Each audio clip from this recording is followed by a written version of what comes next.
Hello, I am Reverend Lynn Jackson, pastor at Quinn Chapel AME Church, and I vote.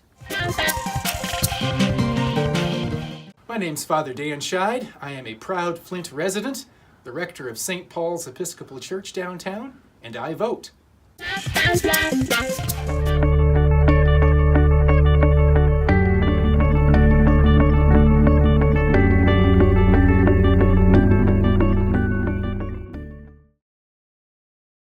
Well, all right. Welcome back to Meet the Candidates. I'm your host, Paul Herring. And this evening we have Roshanda Womack, and she's running for the City of Flint's mayor's position.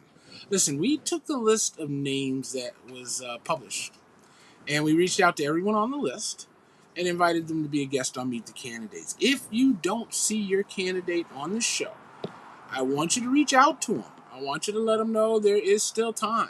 And they can call us at 810-239-2901. That's 810-239-2901. And they can reserve their spot right here on Meet the Candidates.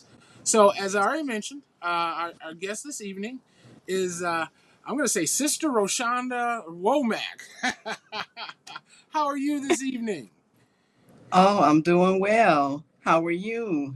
I am always wonderful when I see your smile. Listen, let's get right to it. All right. Thank you for having me. Why are you running for office? Yes, I am running for office because, first of all, I was born and raised here in the city. I love the city of Flint. I've chosen to live here my whole life, raise my kids here. And, over the years, I've done what I could to help affect change in our city. I know that, our city needs a lot of support, a lot of help in various areas. But over the past 30 years, that need has only grown. And so I've been able to affect change in working with children and families, in education, healthcare, and as well as a pastor. But now I would like to be able to affect change on another level, to be able to begin to affect some systemic and policy change. So that is the main reason why I'm running for mayor of the city of Flint.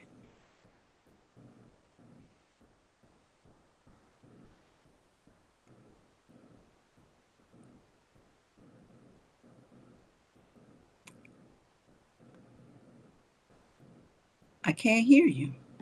Oops, I forgot to turn my mic on. Oh, okay. I didn't want you guys to hear I didn't want you to hear my air conditioner. Oh, okay. I'm sorry. I Listen, thought it was me. that's a good reason to run for office, but I guess the next question would be how will you help boost the local economy here? That's a great question. The economy is tied to so many other issues. We talk a lot about, wanting to address community safety and violence. And a big part of that is income insecurity. So as mayor, I would do my part to go out and try to bring in new jobs. I know we've talked about 3,000 jobs coming to the city. That has been a big part of the conversation for a couple years now. And so I want to actively go out and try to find corporations and companies who would provide jobs for our residents here. But I'm also concerned that not just be one industry or one corporation, because we don't want to set ourselves up for a situation like with General Motors. And if that corporation decides to pull out or fold, then, we're back to where we started. But I would hope to reach out to multiple corporations and companies and invite them to come to our city. But it has to be a beneficial agreement for our residents and for, all parties involved. So that's one way to boost the economy. The other is to connect young people with the trades. There's a great need in the skilled trades now for new people to come in. As older people who've been working in that field, master trades people are aging out, they're retiring. There's a great need now for young people to get involved in the trades. And so I would definitely promote programs that would encourage a pathway for students from high school to move into apprenticeships and mentorships so that they can work towards becoming master tradesmen and women, which is a direct path to a career and even entrepreneurship as they could start their own businesses as they move forward in their lives. So I think those are two ways. One more thing that could help boost our economy is to really focus on keeping our dollars in our city. And one strategy I have for that is connecting our anchor institutions, say the University of Michigan or Michigan State, Hurley Hospital, McLaren, inviting them to enter into partnerships with local businesses and support and allow them to have contracts with them to supply whatever things that they need to help boost our local economy and help to keep our dollars in our city for a longer amount of time. So that's one additional thing. So I got 3 strategies for boosting our economy. All right, I didn't forget to unmute myself that time, and luckily I did because I had a garbage truck go by. Well, great. Listen, I guess if you had to make some priorities here in the city of Flint, what would your top 3 priorities be? That's important. My top 3 priorities, I have several. Let me see if I narrowed it down to my top 3. Number 1, we have to work towards making our city safer. I think that is an urgent need. I have 3 sons myself here in the city. I've talked with many parents who have lost their children to gun violence. We have to get serious about putting together a strategy. Now, there are many people who feel like we could just hire more police and we can arrest our way out of this situation. But I'm a proponent of a whole of government, whole of community way approach to address violence. And really what that means is that we pull together several different local organizations, right? Not just police, EMS, fire, but we also include social workers, public health experts, educators.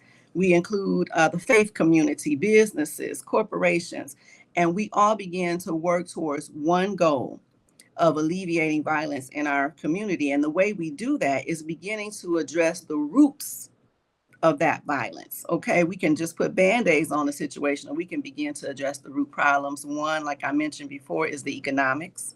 Young people need jobs. So creating and strengthening the mayor's summer job program, where we make it so that no young person just has idle time on their hands during the summer, that they are working or in a mentorship or an apprenticeship program over the summer months. That puts money in their hands. It gives them something positive and productive to do. And like I said, it keeps them from having to make some negative choices to address, their need for money, because we know the majority of our citizens here, are feeling the pressures of economic insecurity. And so young people feel that as well. And so if we can make sure we provide supports for them, then that will alleviate them having to sometimes make negative decisions to be able to provide for the things that they need. The other thing that the whole of government approach does, it allows us to share resources and personnel as we work towards creating a support system, a safety net for young people. Flint has been through a lot. Our young people have been through a lot. We need mental health supports. We need all young people to have safe places to go after school. And so what I would like to do is initiate a program where there's free preschool and free after school programs where students are allowed to, once again, be exposed to a wide range of athletics. We used to do this in our city, be able to experience a wide range of arts and cultural activities in an after school type setting. And we bring those programs right into the neighborhoods where the children are so that transportation is an issue. But another part of that whole of government approach is that we also have to look at how do we address some of the additional issues that affect community safety, things like dealing with homelessness, providing support for parents, literacy support for not just young people, but for parents as well. There's many issues that contribute to the violence in our community. And so I'm interested in working with others, collaborating, bringing everybody to the table who is interested in solving this issue and finding ways to work together instead of in silos. Uh-oh, you can't hear me. I hate it when I do that. So you know that I know that you know that I know that the relationship between the city council and the mayor's office has been strained at best. What are Yes. your suggestions and or recommendations to change that? Hmm. Yes, I have quite a few.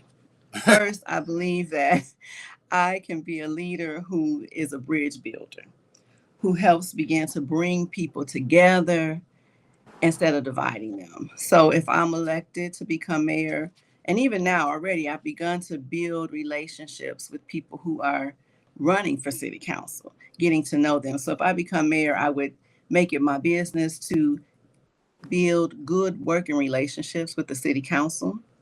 I would invite them to learn about and participate in a TRHT program. TRHT stands for Truth, Racial Healing, and Transformation Circle. It is a process that's beautiful. It allows people to take off their masks, lay aside their titles, to begin to make some human connections and to share their story and their why. Why are they running for these positions? Why, what was the impetus? What drove you to want to become a city council member, right? I believe that all of us are drawn to these roles for specific reasons. And I hope that the desire is to help make our city a better place, to help equitably distribute the resources of our city. And so the TRST process helps you to get to that why. And from there, you can begin to build some real relationships and begin to create a vision together that you can work towards to accomplish the mission that we set forth. So that's one thing I think is important to help to remedy some of the confusion, the pettiness that goes on in city council. All right, that sounds good. See, I didn't have my microphone muted that time. You heard me right away, right? Yes. So, I mean, okay, that's fine, and what they call dandy, I guess. But what, as mayor, how would you approach that gun violence? I mean, what would you do to stop folks from not only Mhm. shooting each other but just shooting in the air in general? Right, right. So, like I said, I really favor a prevention model, but we also have to figure out some intervention, right? And some postvention in this situation that we're facing now. So, one intervention that I propose is stopping the flow of guns into our community. And so, we would be looking at straw purchases. And so, straw purchases is when people purchase guns for other people who are not allowed to have them, right? Could be children, could be felons. And so creating awareness about this, that this is going on. And this is not just a Flint problem because in the research that I've done, we're finding that these guns are coming from outside of our city, coming from the county and beyond. And so really beginning to push law enforcement, ATF, local police, prosecutors, state agencies to begin to investigate these trafficking operations that are bringing guns into our community. The other thing is to educate gun sellers about this situation so that they can be more vigilant in the sales of guns and educating gun owners to make sure that they are locking their guns up, that they are storing them properly. They're not allowing them to fall into their children's hands. So those are three things I think we can do to help stop this just free flow of guns in our community. Oh, there you go. You know the controversy now. I guess the big controversy now. I'm going to say big because everybody's talking about these data centers. Mhm. Talk to me. Tell me where do you stand on the data centers? Well, quite simply, I'm against it. All right. At this point, I'm not a fan of data centers because I believe, with what we've already been through here in our city, We don't want to bring anything into our community that is going to damage the environment, that is going to damage our people. Studies have shown, that these centers are linked to high rates of cancer. Not only is it using vast quantity of water, which puts extra strain on our residents to have to help cover those costs, it's also polluting the air. People are having respiratory problems, and there's also noise pollution. People who live within a mile, even 3 miles of these data centers are complaining of the constant noise. And after the center is built and up and running, they really don't need many people to run it. And if they do, they are people who have high levels of skill in certain areas of engineering or computer um, technicians. So they might provide a few menial jobs, mostly maintenance, that kind of thing, or people to clean the buildings, keep the grounds, but they don't really offer us enough benefit to risk the damage that it could do to our community. So unless there are some new ways, some better ways, which there are some better ways of operating these centers and setting them up where they're not using large amounts of fresh water, where they're not emitting some of the toxins into the air, then I am against it.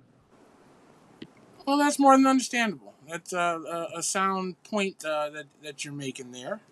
Listen, how would you make the city better for kids and seniors? What are your plans for that? That's a beautiful part of this whole of community approach, because a part of that approach is connecting children with seniors. We know in our city, in the work I do, I work with children as a professional storyteller, and I have an after school program where I support literacy of children through storytelling. And so our literacy rates are very low. I think 7% of our third graders are reading at grade level. And so we have seniors who often have a lot of free time on their hands. I would connect seniors with young people and allow those seniors to read to young people, allow those young people to read to seniors, to build some relationships, to begin to understand one another. I think it's a beautiful way for us to bridge some generational divides. And so we need more community hubs, spaces where these activities can take place. It could be in schools, could be in churches, community centers, senior centers. I think that we have to really be intentional about meeting the needs of our children and beginning to prepare them to be leaders in our city. And so I think to connect seniors and young people is an awesome way to do that. Another thing that I would like to do is to provide or be able to create a program where we have a universal pass. And so that means that young people from elementary all the way through high school would have one card that serves as their school ID, but it will also be a bus pass to allow them to move throughout the city freely, whether it's to school or to work. They wouldn't have to worry about paying to ride the bus. And then it also would serve as a library card, which again is trying to reinforce this idea of our students by having safe places where they can spend their time, where they can participate in some enriching activities, where they can read and meet and gather with friends. So the universal pass would help support young people in being able to do those things. Nice, nice, nice. So now, I guess, what kind of experience do you have dealing with an administrative staff and managing a large number of people? Is that something in your wheelhouse? Yes. So like I told you, primarily I've worked with children and family one-on-one, but I've served as a supervisor for early Head Start program where I supervised several staff members. And then I've been a pastor. I pastored for about 10 years, and I was in charge of community engagement or community connections. And during that time, I handled the budget for our programming. I was able to create several partnerships between our church and local schools, the Boys and Girls Club. There were several programs that I created and established during that time and was able to staff with volunteers that are still up and running to this very day. So I have some experience with that. And then now being a parent, Now, you know how to, that teaches you how to handle budgets, how to deal with people with competing interests, and create solutions that everyone feels that they have gotten some of what they've wanted. So I've learned a lot about compromise, a lot about helping people to work together towards solutions, and also in supporting people as they began to take on leadership roles. So that's a big part of what I believe in as a leader. I'm collaborative and I'm not like a micromanager. I want to train people and empower them to take on leadership roles. I'm also an entrepreneur. And so I've hired several people who work under me to go out and facilitate my programs in schools and in the jail. Nice, nice. Well, listen, before I let you go, I got a couple of questions from our viewers. You ready for this? I think so. What do you think makes a good person? Honesty makes a good person. Integrity, keeping your word makes a good person. Being kind makes a good person. Being generous and just showing compassion and for your fellow man. I think one thing my parents raised us to do was to always find ways to help our neighbors, right? And to look out for our community members, whether they were seniors or even if you're, if it was a kid that needed some extra support. I was just raised up that we need each other and we have to take care of each other in our communities. And so I think that's a part that makes someone a good person as well, being caring and compassionate.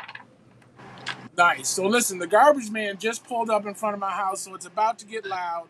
I'm going to ask you two more questions. The second to the last one is, how do you define compromise? Uh-oh, I couldn't. How do you define compromise? Oh, okay. All right. Compromise. For me, I think about my marriage. When I think about compromise, I've been married 28 years. And if you've been married a month or a year, you begin to realize that this whole relationship is about compromise. Compromise is a time when two people come to the table and we both have our wants, our needs, our desires, and we lay them on the table. But we have to be willing to say, okay, it's not just always all about me.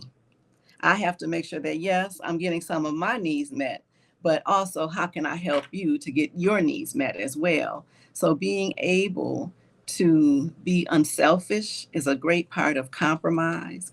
Being a good listener is very crucial to compromise because you have to listen sometimes to what people are not saying, right? Some of the things that they may be afraid to say, but you can pick up on by just being attentive to some of the cues, maybe their tone of voice or their body language.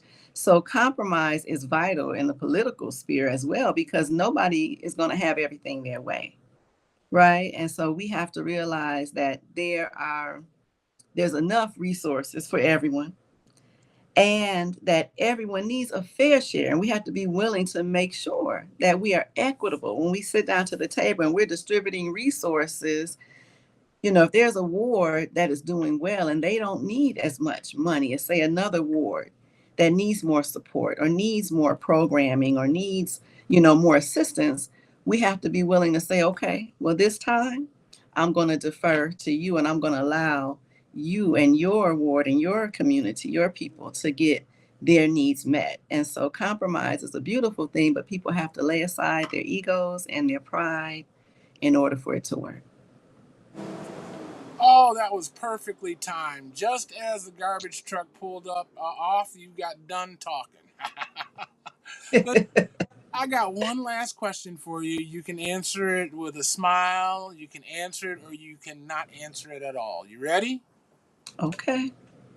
Have you ever laughed so hard that you peed a little? I don't think so. I've laughed so hard that I've like snorted or I've fallen out of my chair.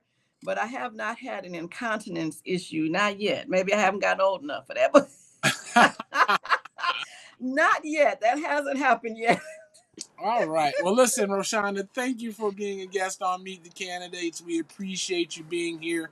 And we would like to remind those watching that they need to subscribe, click notified, share with your friends, and let them get some insight onto this candidate for City of Flint's mayor.